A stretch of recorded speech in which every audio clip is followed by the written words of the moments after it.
Let me tell you, there are a few things. I think we mentioned this on the recent Star Trek Update episode, the one done for June, where, of course, it was Ellen, Stephanie, and I, and we were all covering, we were all talking about Star Trek Voyager.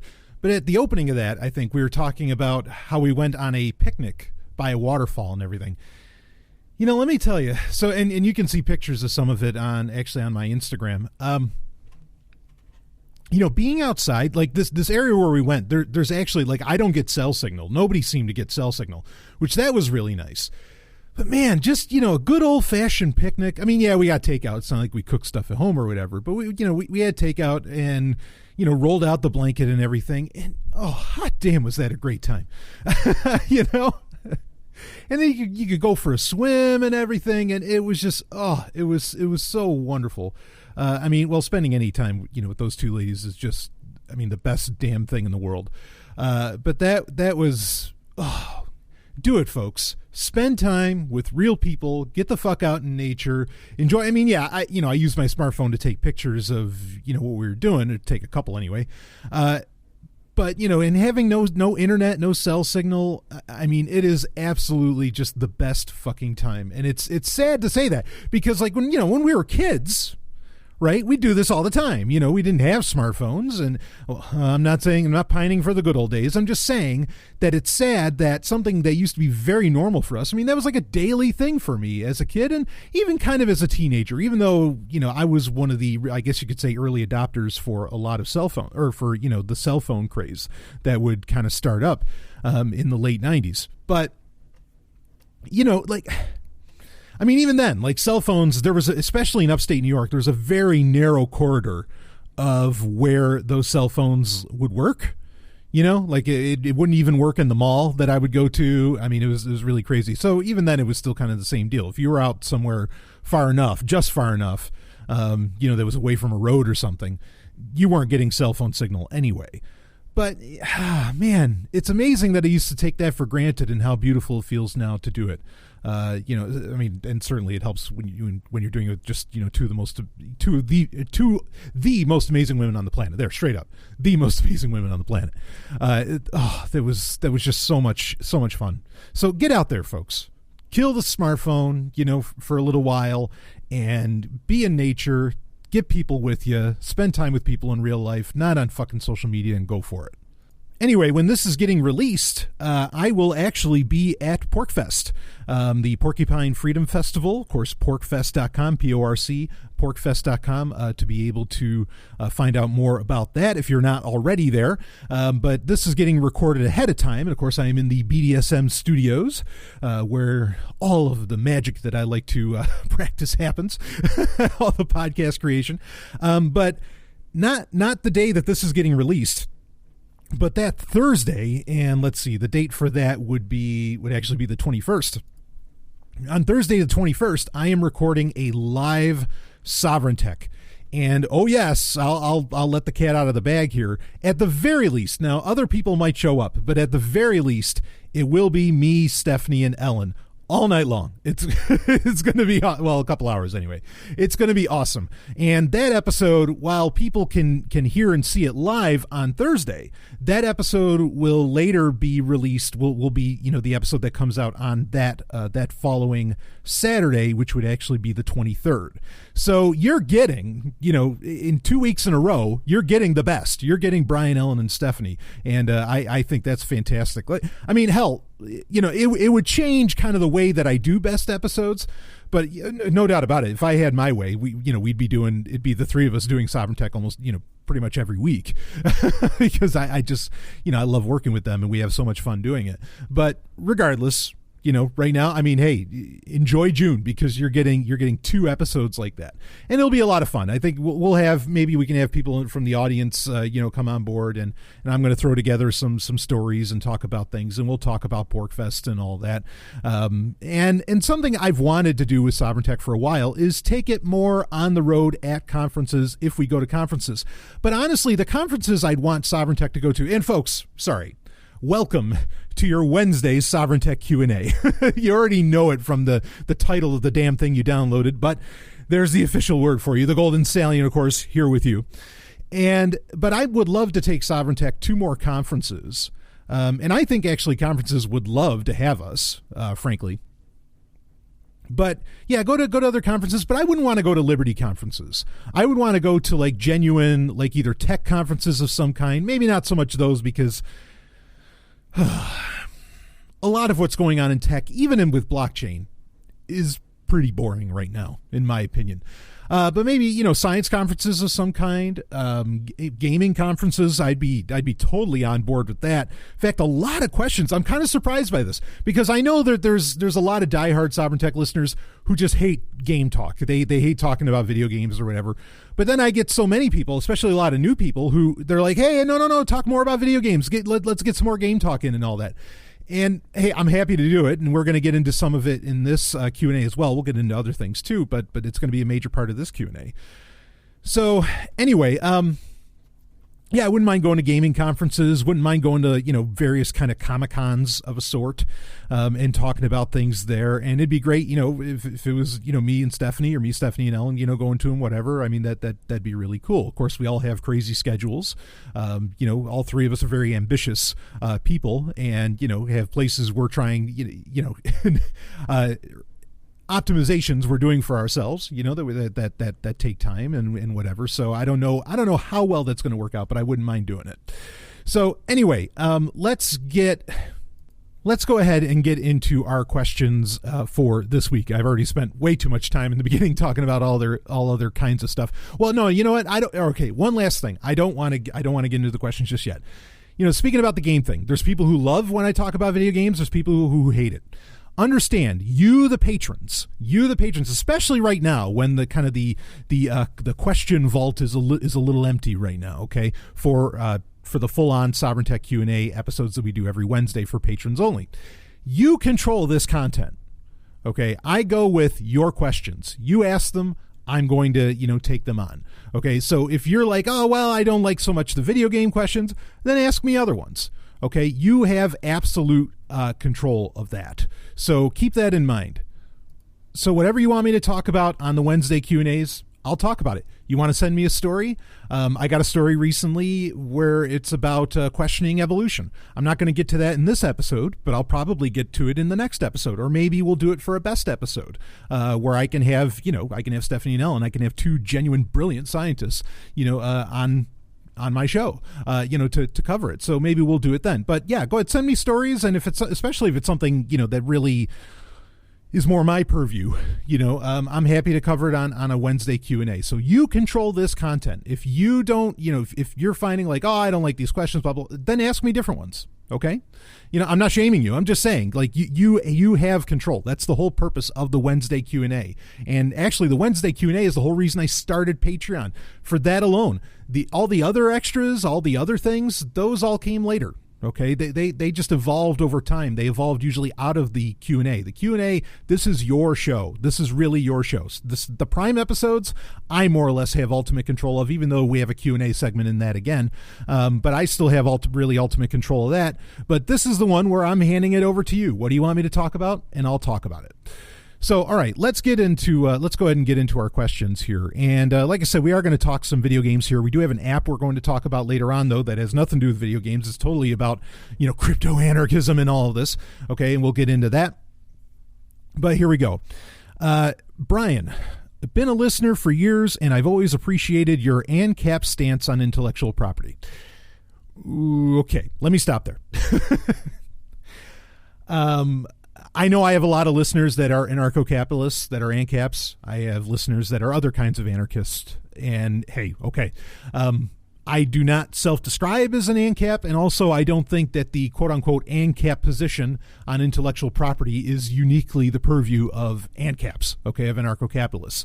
I know that you have authors and thinkers within anarcho-capitalism that have done a tremendous job of making the case for, why intellectual property is so much bullshit. But understand that it's not just Stefan Kinsella that's ever made the case against intellectual property. There's a lot of people that have made the case. Even recent examples like Charles Eisenstein, who wrote Sacred Economics, that I'm a big fan of. I'm not saying I agree with him 100%. I'm just saying that I'm a fan.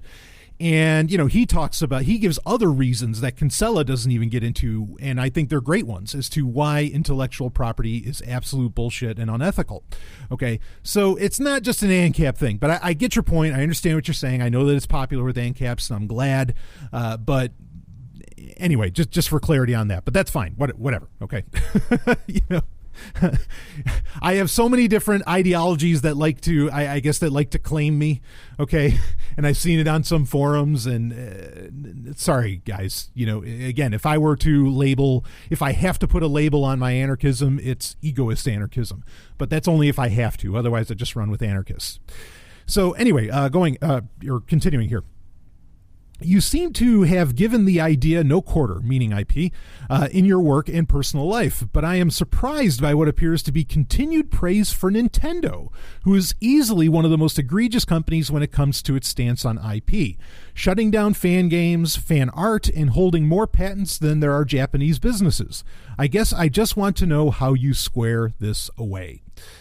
Okay, great question. Now, you say you've been listening for years, so you might, Game Talk is kind of like every 6 months I change up or around every 6 months. Lately it's been, a little more inconsistent, but probably after episode 300, I'm going to make it a lot more consistent. We'll see how that goes. I'm kind of demoing a few ideas.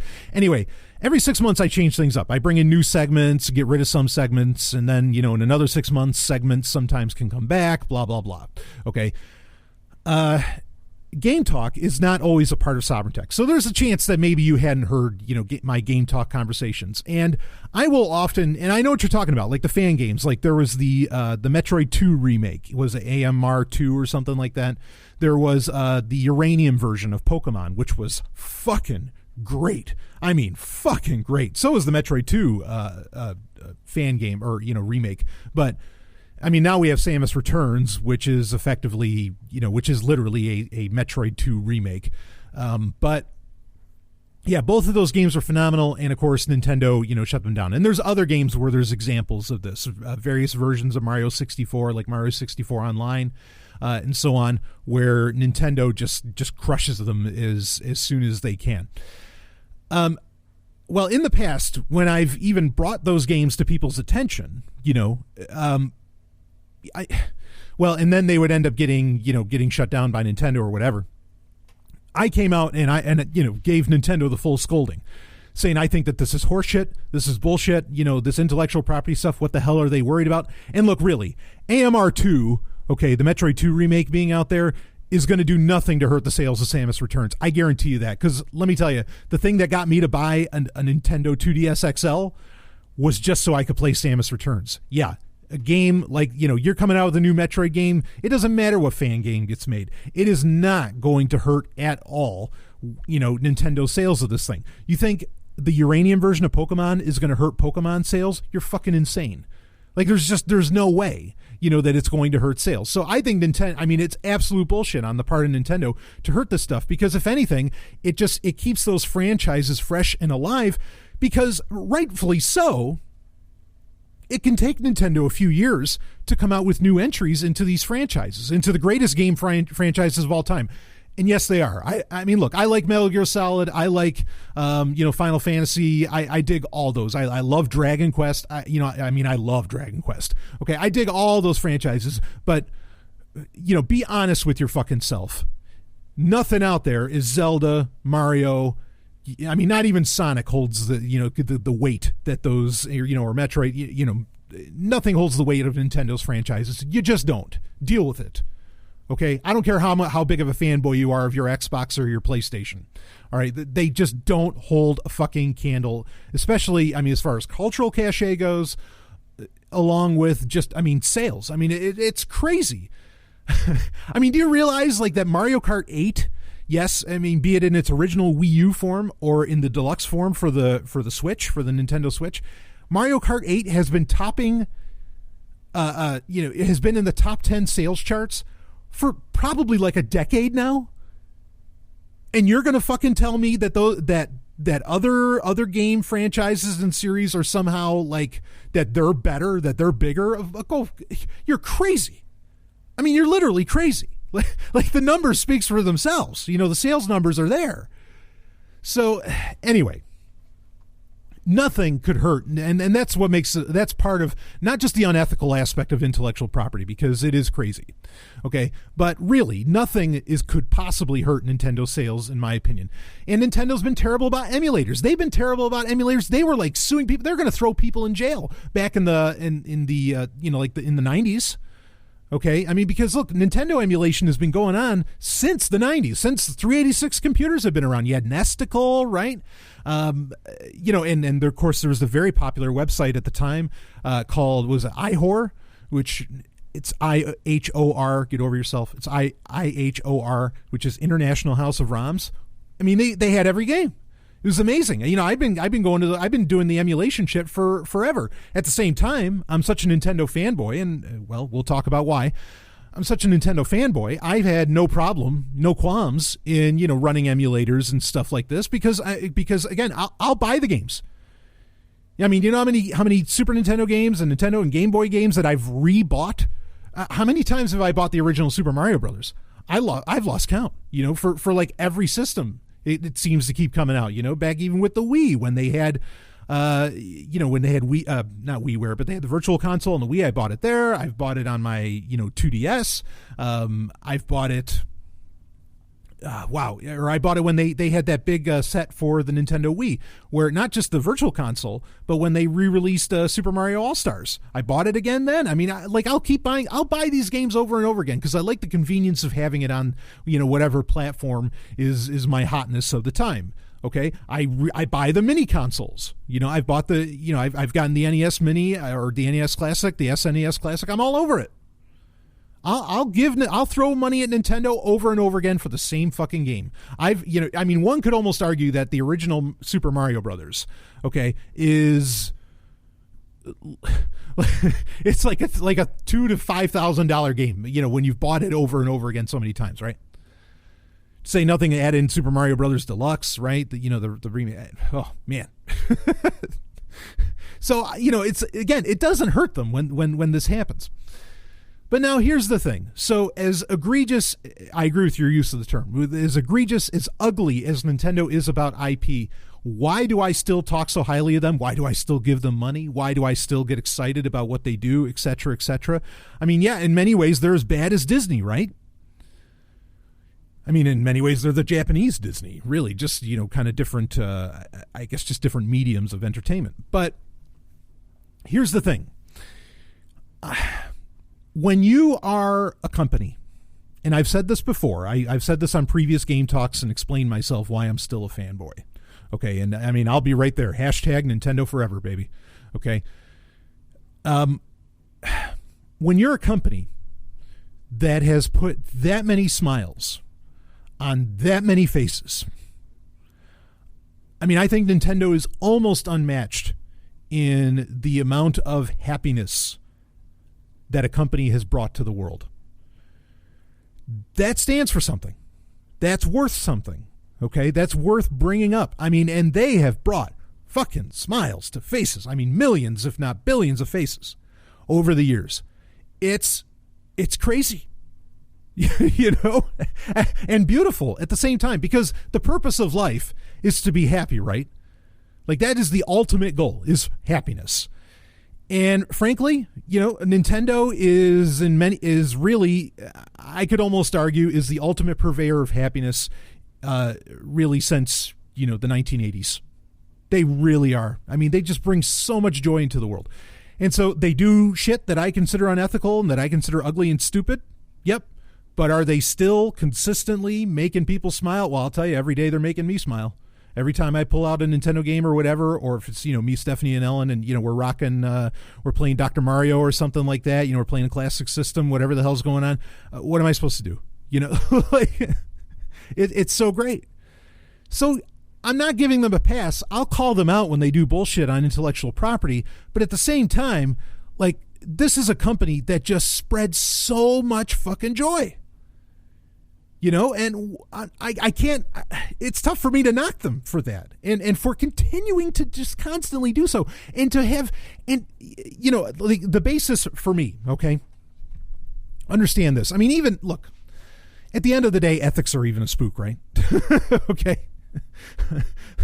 like the idea that something is unethical, blah, blah, blah. I mean, all of that is really like a mental phantasm, a mental spook, because it's all based around, social, constructions, right? But I dare say, whether people want to admit to it or not, but I think that art is the very heart, didn't mean to rhyme that, but is the very heart of the human condition.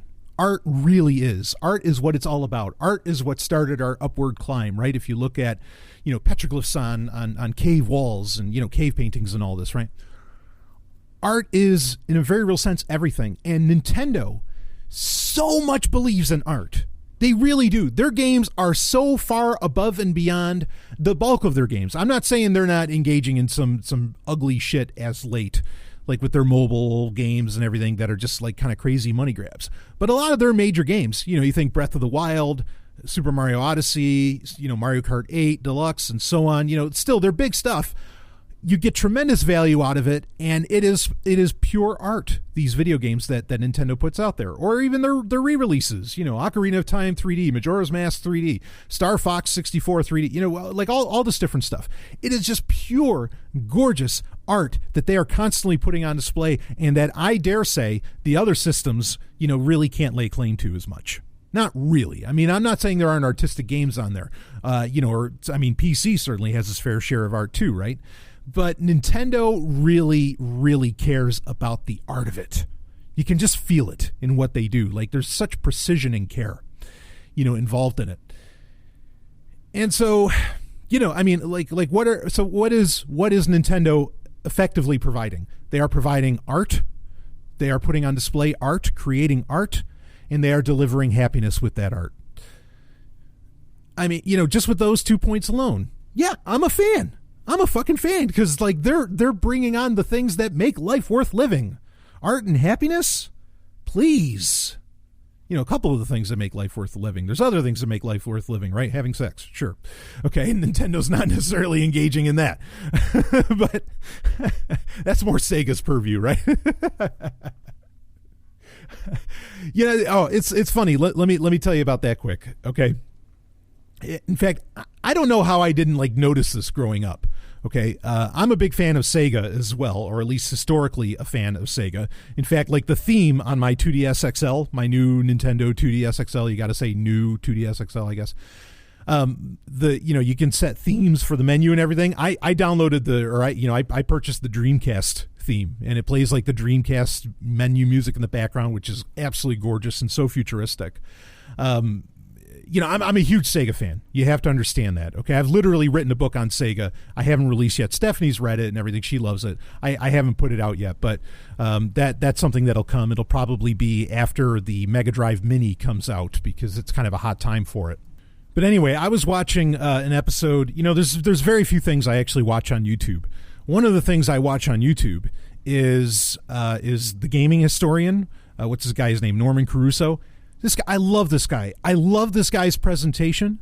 I love his videos. I love what he does. The Golden Stallion and the gaming historian are night and day in presentation style, right? Because he's super calm. It's where I'm, crazy. But boy, would I love to do his kind of thing. In fact, with User Podcast, he kind of helped inspire that a bit. But I'm a big fan of his stuff, and his most recent video that he did, I'm happy to promote him because he brings joy to my life. He did one on the Sega, on the 32X, okay, which is a very notorious add-on for the Sega Genesis or the Mega Drive, depending upon what part of the world you're in. And in that, he shows how Sega was with the 32X especially, they were getting into very sexual marketing, and I mean very sexual. They had and he showed one of them, and it's brilliant. Maybe if I think of it, I'll use it as the artwork for the cover art for this episode, for this Q&A. But there's a gal, scantily clad, and she's there's a Genesis with a 32X in it between her, between her legs, underneath her. Okay, she's kind of hovering a bit in the air or whatever. And the idea is that the 32X is mounting the Genesis, and they knew that they were doing this kind of, sexual marketing. Sega knew that. And I look at that and I go, oh my God, that's so hot. Like this is great. Like, how did I not realize that Sega did that sort of thing? And yeah, Sega was, of course, at the time in the 90s with the Genesis and everything, was all about, you know, the badass attitude, right? You know, everything was extreme, you know, and all this other stuff, as to where Nintendo was, you know, far more calm, kind of like the gaming historian. So anyway, yeah, I mean, Nintendo doesn't necessarily always deliver the sex. That's changed a little bit in recent. I mean, you know, you think of Conker's Bad Fur Day, right, for the N64, but Sega was certainly on top of it. Anyway, by the way, quick, I'm totally willing to give this guy props. The gaming historian, he just released his first Blu-ray set of with 16 episodes. I picked it up as soon as I heard about it. He announces it like it comes up in a bubble or whatever on the 32X episode. I don't know if he's had it out for a little while or not, but I am such a fan of his. And yeah, I picked that up instantaneously and got a t-shirt with it too. I can't recommend his work enough. But anyway, so the point with Nintendo is that, look, yes, they use a lot of regulation, legislation, laws, whatever, and they go with IP, and they do some ugly shit when it comes to all of that. No argument from me as far as that goes. However, they absolutely do everything else like so fucking right. Their hardware and software, like, I mean, just, you know, even as a tech company, the way they develop shit is the right way, because they do it kind of the Apple way, right, where they have control of both the hardware and the software. And they're one of the few companies out there that can walk up to AMD or could walk up to NVIDIA or whoever and say, we need a custom chip. Whoever, you know, whatever company it is, they will give Nintendo whatever the fuck they want, you know, and then Nintendo does it right with it. Nintendo will get the custom, you know, hardware, and then they make the custom software that works with it. And really, I think they do a great job. I mean, kudos even to Nintendo for, with your Nintendo account, you can set up 2-factor authentication with the one-time PIN. Perfect. Yeah, like there's Fortune. Well, I mean, there are Fortune 500, but there's plenty of major tech tech companies that won't even implement that shit. Good on you, Nintendo. And they've had it for a while now. So, you know, Nintendo does so much right. And again, they do, you know, they're in it for the art. They love the art of it. They support the art of it. And also, you know, I mean, they know the happiness that they bring and the creativity and ingenuity and everything that they're bringing. You can't not love a company like that does that. Regardless of, you know, ugly shit that they may pull off here and there. I mean, that's remarkable what they do. So, you know, I guess that's my defense of my position on why I'm a Nintendo fanboy, why I will definitely say, you know, Nintendo for life. And, you know, I'll always be there, always be buying their stuff. You know, yeah, I disagree with some of the things that they do, but, well, they do so much right, you know, and the stuff that they do is just so beautiful. You can't ignore it. So there you go. And if you have a response to that, don't just say, "Oh, Brian's not a real anarchist" or some kind of horse shit like that. Because yeah, right. But you know, respond. You know, send me a message, and I'll, you know, I will respond to your message, and maybe you'll end up proving me wrong. Why I should hate Nintendo? Feel free. You know, tell me why. Okay. So anyway, and before anybody asks, what did I think about E3? Of course, the the gaming expo or the Electronics Entertainment Expo that just happened. Yeah, I mean, Nintendo didn't do bad, but at the same, you know, Super Smash Brothers Ultimate, that was great, and now I'll probably get a Switch because I actually said that's what I was waiting for, is for a Smash Brothers game for the Switch before I would get it, and that's very exciting. It's going to have like every character ever that was in Smash Brothers, so we're going to get Mewtwo, we're going to get a lot of these other ones, and they said that also it'll work with the GameCube controller. All these things are the exact news you want. Ridley from Metroid is going to be in it now as a new character. I mean, that's really exciting. Yep, I'm going to jump on a Switch. Okay, so not right away, but I'm going to jump on a Switch now because my demands have been met. But yeah, I mean, E3, I don't know. There wasn't anything terribly exciting going on there. Interestingly, the news is already coming out. There have been various code names that have been discovered from Microsoft, and there are games that we know are already, at least 2 games, major games that are already in development for next generation consoles. There was an announcement that I think, or not an announcement, there's a discovery that there's going to be Microsoft is going to release a new Xbox in 2020. Which that's a much shorter generation for, you know, generations of consoles. The Switch, I don't think we're going to get a replacement for by 2020. I don't know that there's going to be a replacement for the Switch for a while because, again, that's the thing.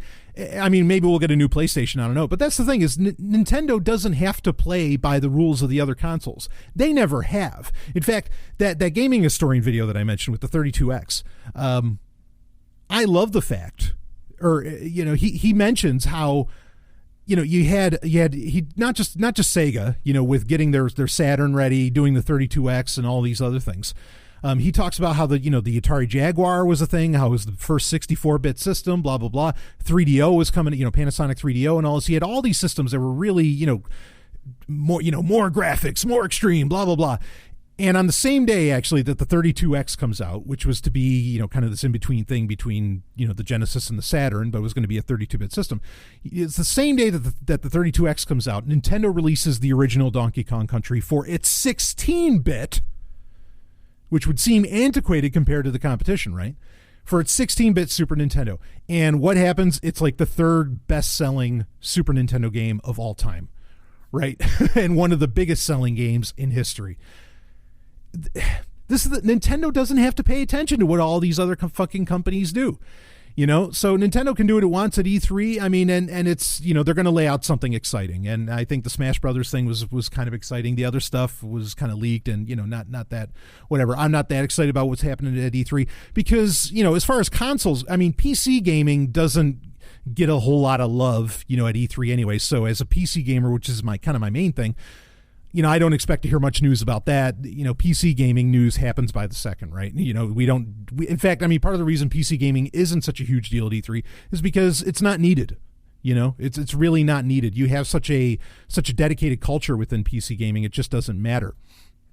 But, because they'll just buy things willy-nilly whenever. They don't care about holidays. They don't care about any of that stuff. When the game comes out, people buy it. But...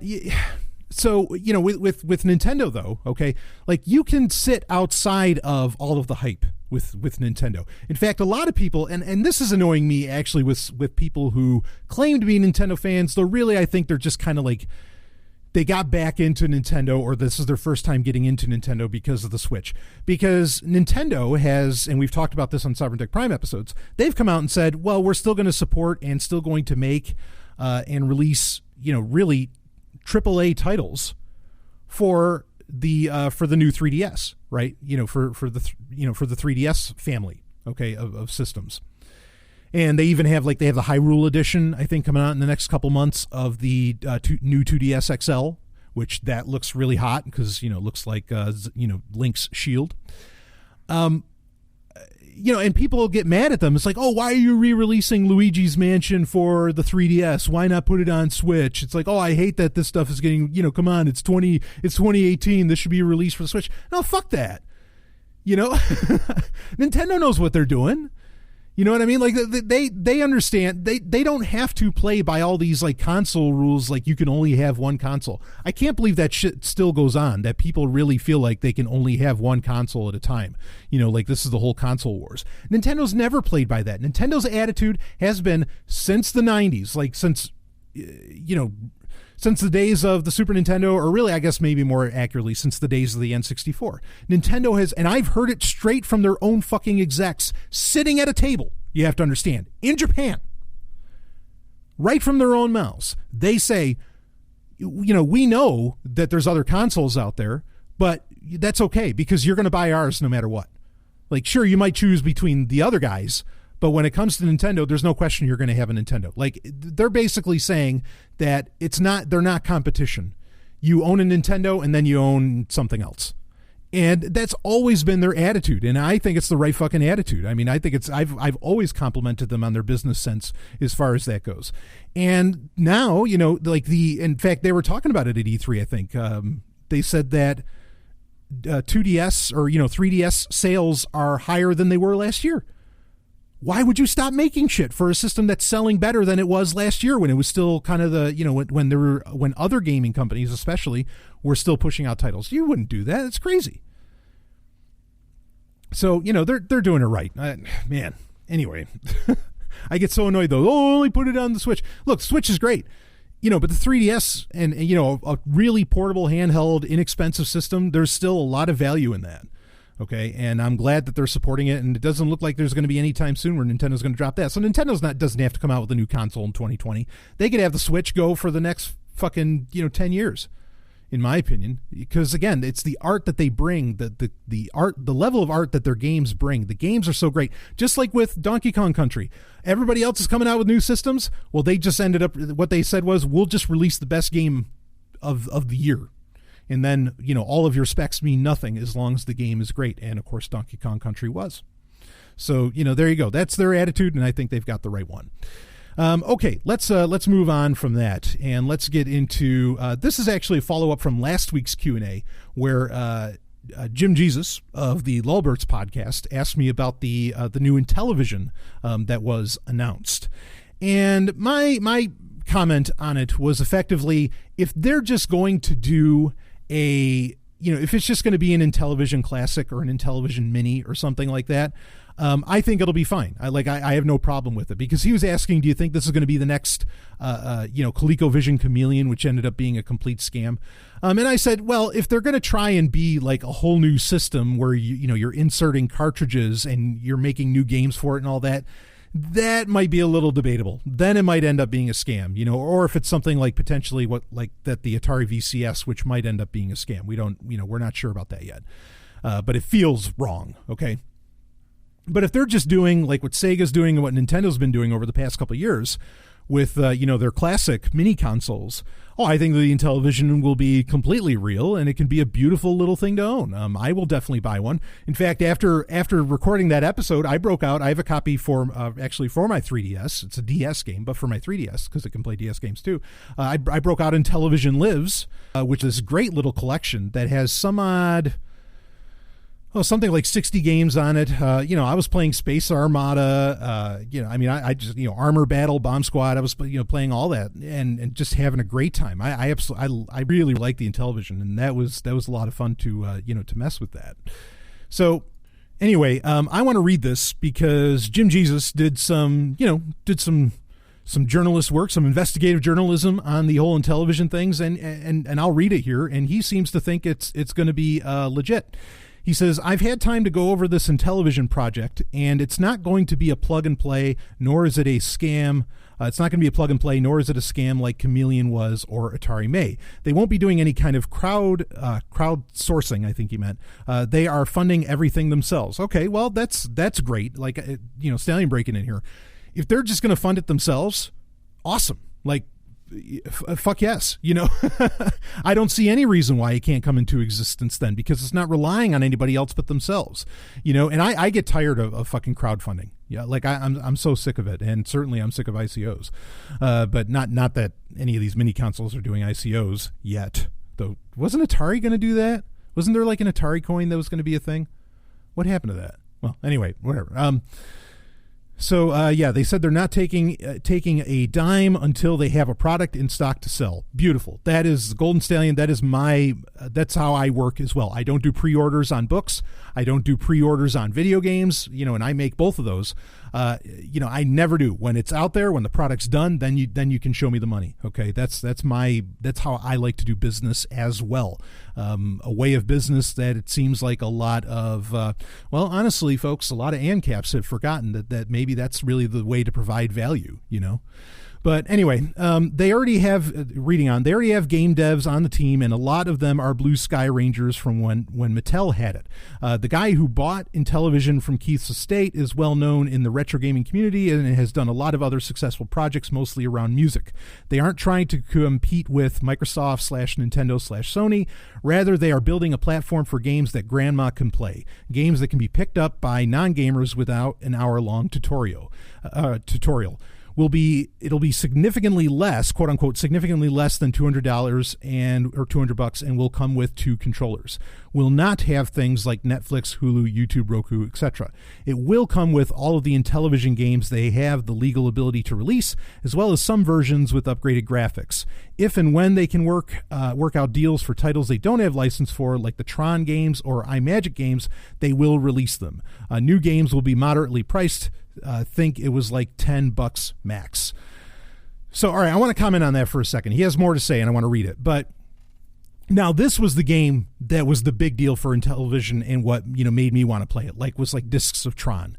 And if you've never played this, you've got to, get your hands on an emulator and rock this shit, because it is a very fun, addictive little game. And if you're a fan of Tron, especially in the days before we had Tron Legacy or the animated series Tron Uprising, this was and before Tron 2.0 was the thing for PC, which is still, I think, one of the greatest games ever made. Discs of Tron is what you had. That was any kind of sequel or anything that could return you to the world of Tron. So, very important game to get their hands on. I hope that they are able to do that. But with Disney being involved, well, unless they want to support the platform, I don't know if it's going to happen. But Disney is pretty good. They've actually been pretty good about re-releasing a lot of their classics, like the Aladdin game, the Lion King game, and whatever, on PC through good old games, through GOG.com. They allowed for that out there. So maybe Discs of Tron could actually, become a reality here in the future. But now they are saying that they're going to allow for newer games. That's very interesting. I am curious to hear more about that in the future as they come out with more announcements. I'm glad that it's not going full on like the Atari VCS, though, where it's trying to replace everything underneath your television. There's not going to be Netflix. There's not going to be any of that bullshit. It needs to concentrate on games and games alone. Now, I thought that the Coleco Chameleon was going to be this, but we'll see what happens.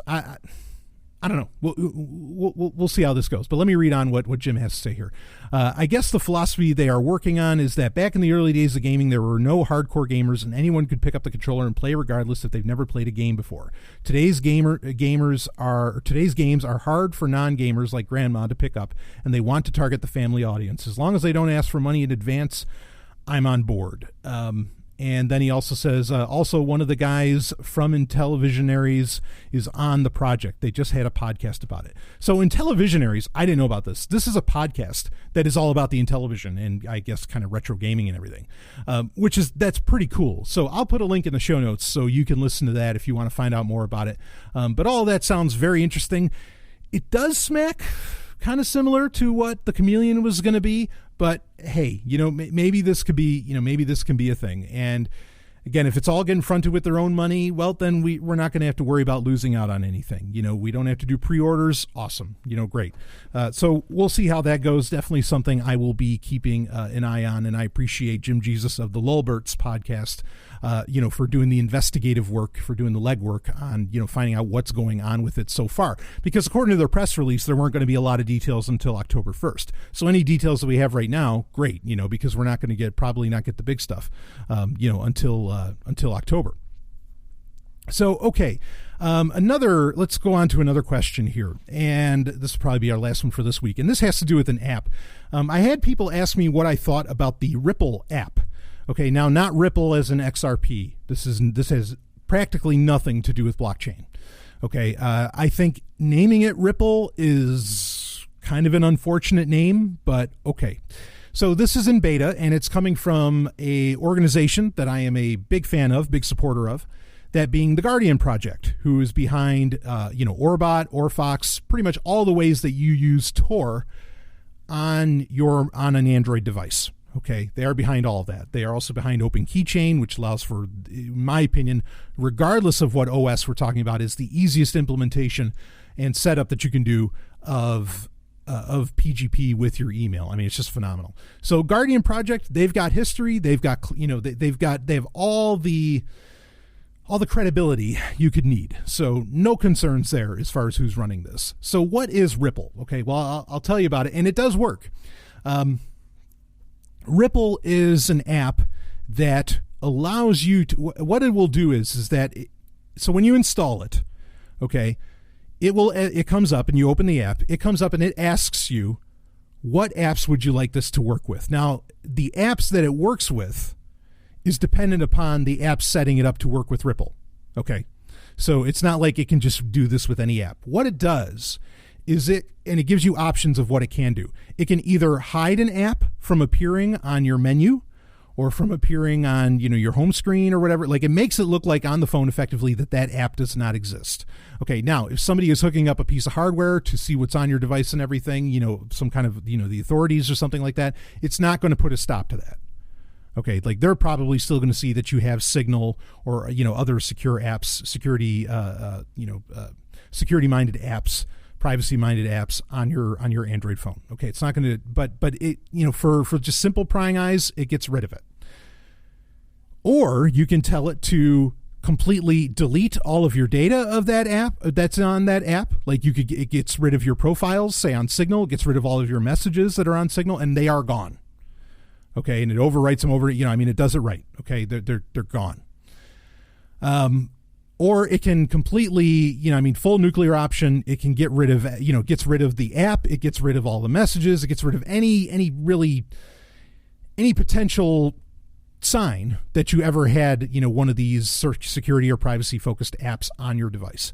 This is very handy, and it all gets done. Once you tell it what apps to work with, you just press the app and you press the button quick, and it'll get rid of everything. Now you want it to, it's not something that you just put on your home screen and it's like one press and everything gets deleted. And you don't want it to be that. Okay. It needs to be a couple of steps, because how many times have you on your touch screen on your Android phone, have you accidentally opened an app? Imagine if you accidentally instantaneously deleted your entire Signal history, your Signal account, or your OpenPGP implementation, all this, your Open Keychain implementation, all that stuff. What if you just instantaneously deleted all that completely by accident? That would suck, right? So this takes a couple taps of your fingers. Okay, that's a good thing.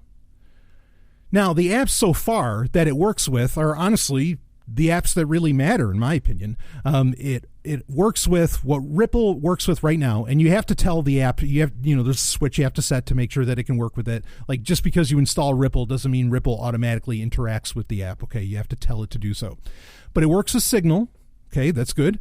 It works with Briar. Okay, that's good, which we talked about on a recent episode of Sovereign Tech. It works with Orfox, which Orfox is the fork of Firefox that interacts with Orbot and is effectively your Tor browser on your Android device.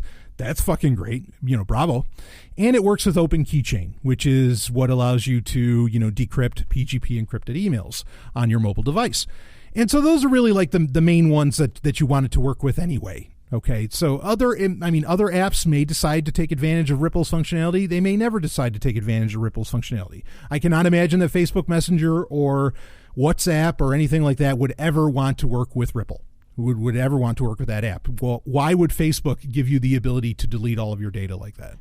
And they would have a copy of it anyway. But this is really cool. So I've used it. I've messed with it. I think it's great. You want to know what I thought about it? I think it's phenomenal. I think it's a very important app to have.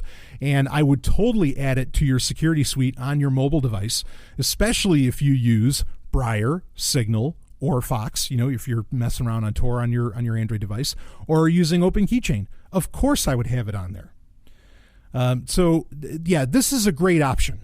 Okay, to have, and it's a great addition to your Android device. Everybody should be using it. If you use those apps that I mentioned, and if you're not using those apps, I guess maybe you haven't been listening to Sovereign Tech long enough as to why it's important to do so. This is a fantastic option, to run with. So yeah, I'm totally supportive of this. You want to know what I think about it? I'm totally supportive. I think it's great. Anything the Guardian Project does, I'm on board with. Those people have the right idea. They're behind Copperhead OS, and they're working in conjunction with Copperhead for Copperhead OS and the Copperhead phones, which is another great thing that we've talked about recently on Sovereign Tech episodes. These are guys with the right mindset. So yeah, I'm very pleased with what they've done here with Ripple. It is in beta. Be aware of that.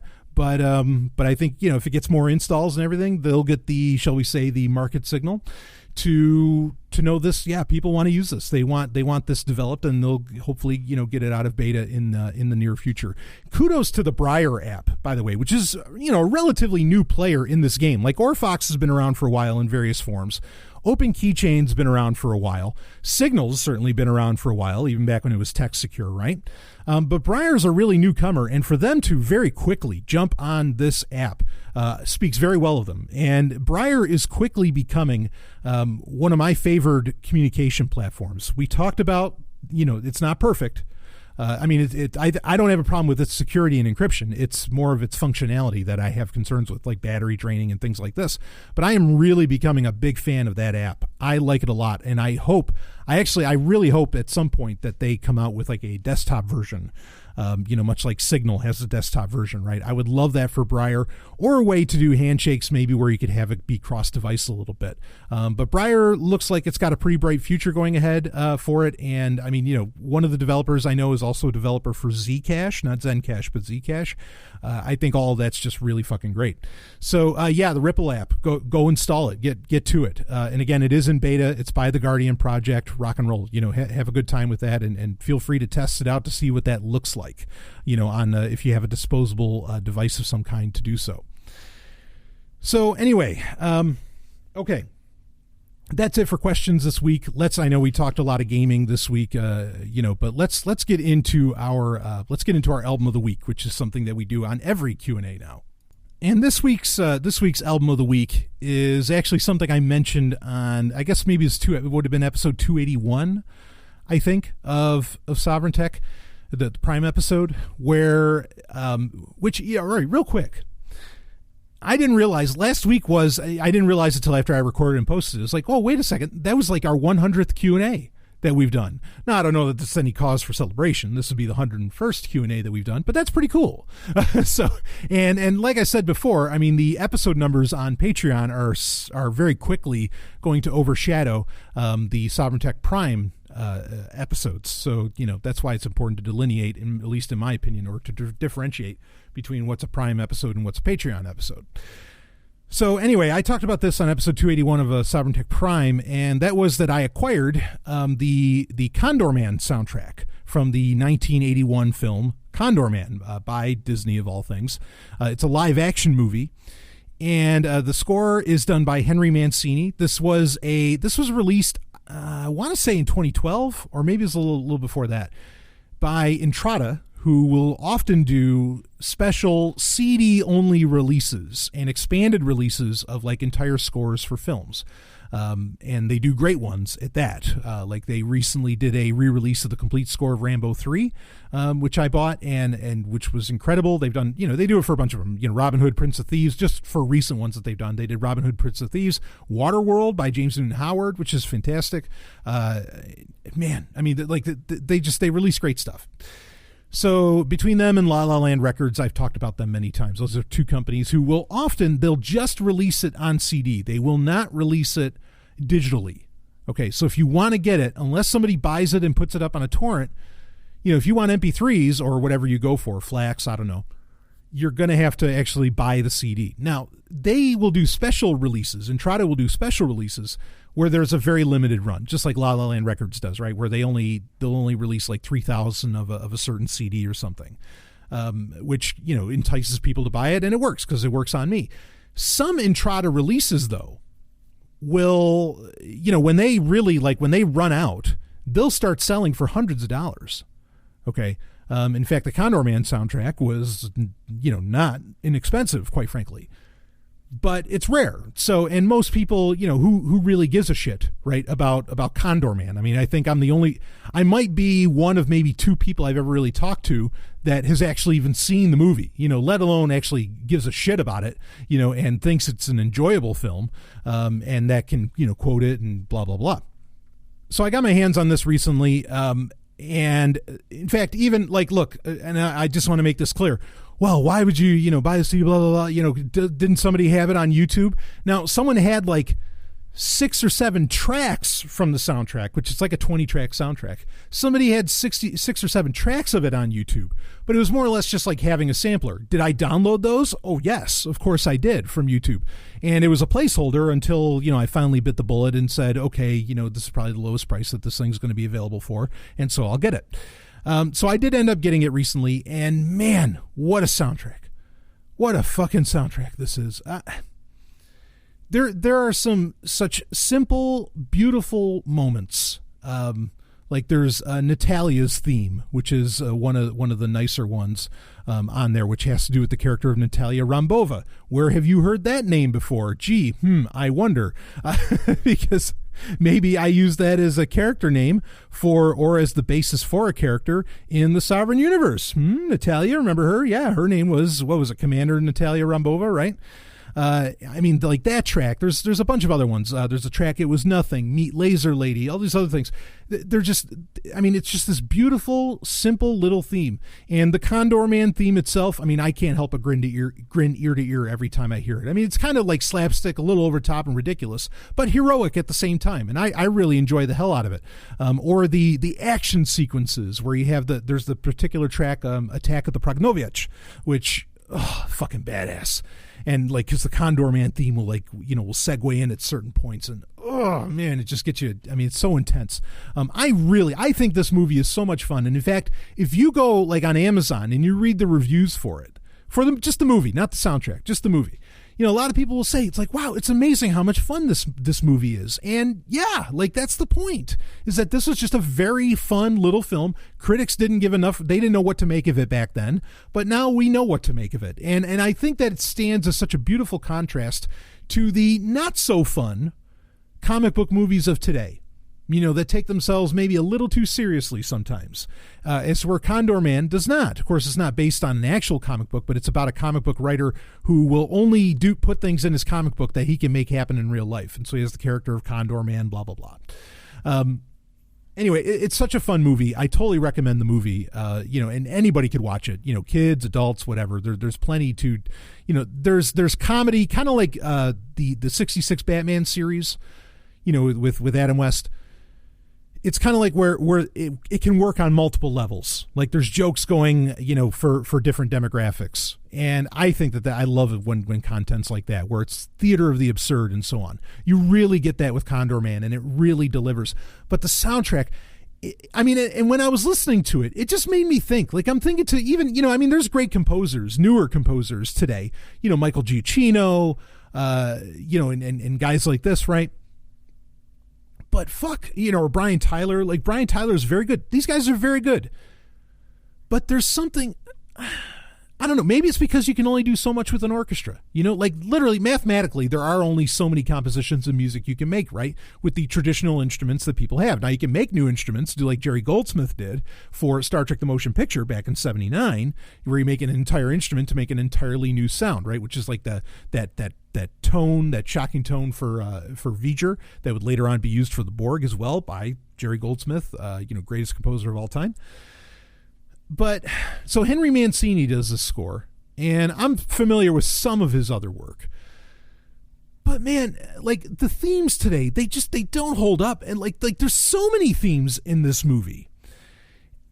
And it just, compared to modern soundtracks, it's kind of striking just how much real filler the modern soundtrack is made of, or how minimalist the modern soundtrack is compared to the grandiose. I mean, because this is, even for Disney, this kind of had to be not a throwaway movie, but it was risky, and it was probably something they were, for all intents and purposes, doing on a lark. Maybe there's a little bit of experiment or something. For a movie like that Disney couldn't have been taken too seriously, to have such a tremendous soundtrack, to have such a tremendous score. I don't know what happened. I don't know. Film music has waned a bit, I think. I don't think that's unfair to say. In fact, even for the biggest movies that you can imagine, the score, the instrumental soundtrack, is largely, I feel like it's almost non-existent. And that's pretty sad. Or it's very simplistic. Like even with the Avengers, you think of Alan Silvestri's, main kind of little Avengers theme. That's like, 4 or 5 notes. Not that you can't do something epic with 3 notes, right? I mean, just think Sweet Caroline, from Neil Diamond. Bam, bam, bam, right? But I don't know, like the big stuff just feels gone. And when you hear a soundtrack like Condorman, you notice it. Like you really notice it. And a lot of these ones that I've been acquiring from Entrada or La La Land Records that have been re-releases of scores, say even movies from the 90s, like I mentioned, Waterworld, or or hell, even like 98's Lost in Space, which I think is a great movie, but an awesome soundtrack, or Robin Hood, Prince of Thieves, and all this other stuff. Like these are sweeping scores. They were kind of huge movies too, certainly Waterworld and Robin Hood, Prince of Thieves, but these are sweeping scores. You never get soundtracks like that today. And I don't know the fuck why. Maybe they just run out of originality. Maybe the great composers are either too old or gone. even but maybe it's just because all the music's been written in a way, I don't know, because like, fuck, even John Williams' scores for The Last Jedi was lackluster. There was some good cues there, but it was very lackluster compared to the classics, and when or even to just 10 years ago, you think like with episode 3 or something. But then you hear Kevin Kiner, right, do his work for Rebels, and there's really some great stuff being done there. I don't know what it is, but you listen to Condorman and you just go, Jesus fucking Christ. Now, I'm making it album of the week, but then this is like the impossible soundtrack to download, right? So maybe I can send it to somebody and they want to put it up on the RetroShare community. I don't know, so that people can check it out. I'm happy to do that. But oh man, such a great soundtrack, and it's a shame that it's only available, on an already out of print CD run, and there's no digital release, and you can't even hear it on YouTube. It's such a shame, because there's beautiful music here, there's epic music here, there's action filled. It has it all. This soundtrack for this movie really runs the gamut of human emotion, in my opinion. And I mean that. I know you could go and watch the movie and say, well, that movie was ridiculous. Listen to that score. Like, even like Attack of the Proknovich. It is, you're like, oh man, that's pretty badass. And fuck yeah, it is. So anyway, there's my album of the week. I wanted to talk about it. Do check out the movie. Check out the album if you want. All right, so that's it for your Wednesday Q&A for this week. Still more stuff to come out for June. Okay, June is not over yet, and we got Star Wars updates coming up, and maybe some other surprises. So there you go, folks. I will see all of you on the other side.